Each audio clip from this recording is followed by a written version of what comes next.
કરીશું। એક મહત્વપૂર્ણ સમાચાર પ્રાપ્ત થઈ રહ્યા છે। સીએમ વિજય રૂપાણીએ અસરગ્રસ્ત વિસ્તારનું હવાઈ નિરીક્ષણ કર્યું હોવાના સમાચાર મળી રહ્યા છે। ગીર સોમનાથ જિલ્લામાં સ્થિતિનું હવાઈ નિરીક્ષણ સીએમ વિજય રૂપાણી દ્વારા કરવામાં આવ્યું। ગીર સોમનાથ અને જૂનાગઢ જિલ્લામાં જે વરસાદે વિનાશ વેર્યો છે તેને લઈ સીએમ વિજય રૂપાણી દ્વારા હવાઈ નિરીક્ષણ કરવામાં આવ્યું છે। ભારે વરસાદના કારણે ઠેર ઠેર પાણી ભરાઈ ગયા છે। બચાવ અને રાહત કામગીરી અંગે સમીક્ષા કરી માર્ગદર્શન પૂરું પાડવામાં આવ્યું। ગીર સોમનાથ જિલ્લામાં સીએમ વિજય રૂપાણી દ્વારા સ્થિતિનું હવાઈ નિરીક્ષણ કરવામાં આવ્યું છે। જે આપ દ્રશ્યોમાં જોઈ શકો છો, ગીર સોમનાથ અને જૂનાગઢ જિલ્લામાં વરસાદે ભારે તબાહી મચાવી છે। સીએમ વિજય રૂપાણી હાલ નિરીક્ષણ કરી રહ્યા છે અને આ સાથે જ અસરગ્રસ્ત વિસ્તારોમાં કઈ રીતે મદદ પહોંચાડી શકાય, લોકોને કઈ રીતે સલામત સ્થળે ખસેડી શકાય તે અંગેની સમીક્ષા કરી માર્ગદર્શન આપવામાં આવ્યું। બચાવ અને રાહત કામગીરી અંગે સમીક્ષા કરવામાં આવી। સીએમ વિજય રૂપાણીએ અસરગ્રસ્ત વિસ્તારનું હવાઈ નિરીક્ષણ કર્યું છે। ખાસ કરી ગીર સોમનાથ જિલ્લા અને જૂનાગઢ જિલ્લામાં વરસાદના કારણે જે તબાહી મચી છે તેનું નિરીક્ષણ કરવામાં આવ્યું। વધુ માહિતી આપશે અમારા સંવાદદાતા મેહુલ દેસાઈ અમારી સાથે જોડાઈ ગયા છે। મેહુલ, સીએમ વિજય રૂપાણી દ્વારા હવાઈ નિરીક્ષણ કરવામાં આવ્યું છે ગીર સોમનાથ અને જૂનાગઢ જિલ્લામાં, વધુ માહિતી આપશો। મનીષા, બિલકુલથી વાત કરવામાં આવે તો જે રીતે છેલ્લા 24 કલાકમાં જે ગીર સોમનાથ, જૂનાગઢ અને તેના આસપાસના વિસ્તારોમાં ભારે વરસાદ પડ્યો છે તેને જોતા મુખ્યમંત્રી વિજય રૂપાણીએ હવાઈ નિરીક્ષણ કર્યું હતું।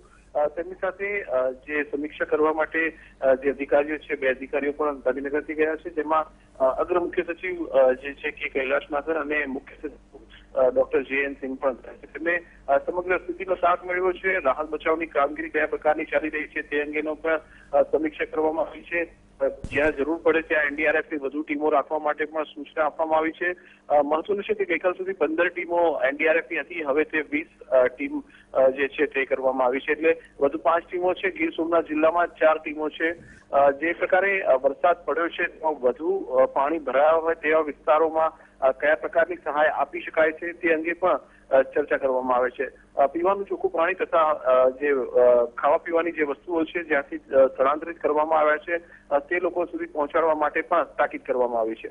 જી મનીષા, મેહુલ, ખાસ કરી સૌરાષ્ટ્રમાં ગીર સોમનાથ, અમરેલી જિલ્લામાં જે વરસાદે તબાહી મચાવી છે, ગીર સોમનાથ અને જૂનાગઢ જિલ્લાના અમુક ગામો છે સંપર્ક વિહોણા બન્યા છે કારણ કે બેટમાં ફેરવાઈ ગયા છે।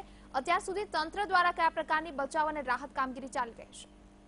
જી મનીષા, જે વિસ્તારમાં સૌથી વધુ પાણી ભરાયેલા જોવા મળ્યા છે તે વિસ્તારોમાંથી લોકોને સ્થળાંતરિત કરવા માટે ગીર સોમનાથની અંદર 4 એનડીઆરએફની જે ટીમો છે તે તૈનાત કરવામાં આવી છે અને જેટલા લોકો જે પાણીમાં હતા તેમને બહાર કાઢવા માટે કામગીરી કરવામાં આવી હતી। ગઈકાલ સુધી લગભગ 280 જેટલા લોકો છે તેમને બહાર નીકળવામાં આવ્યા હતા જ્યાં પાણી ભરાયા હતા તેમાંથી। જે અમરેલી જિલ્લાની જ્યાં સુધી વાત છે તો જ્યાં પાણી સૌથી વધારે ભરાયા છે તે વિસ્તારોમાંથી જો લોકો કોઈ ફસાયા હોય તો તેમને કઈ રીતે બહાર કાઢી શકાય છે તેના માટે એનડીઆરએફની ટીમ અને સ્થાનિક તંત્રને પણ કામે લગાવવામાં આવ્યું છે। સંપર્ક વિહોણા હાલ કોઈ ગામ નથી, પરંતુ કેટલાક ગામોમાં જ્યાં જે પાણી ભરાયા છે ત્યાં જે રાહત સામગ્રી અને સહાય કઈ રીતે પહોંચાડી શકાય છે તે અંગે પણ વિસ્તૃતમાં ચર્ચા કરવામાં આવી છે। આભાર મેહુલ આપનો માહિતી આપવા માટે।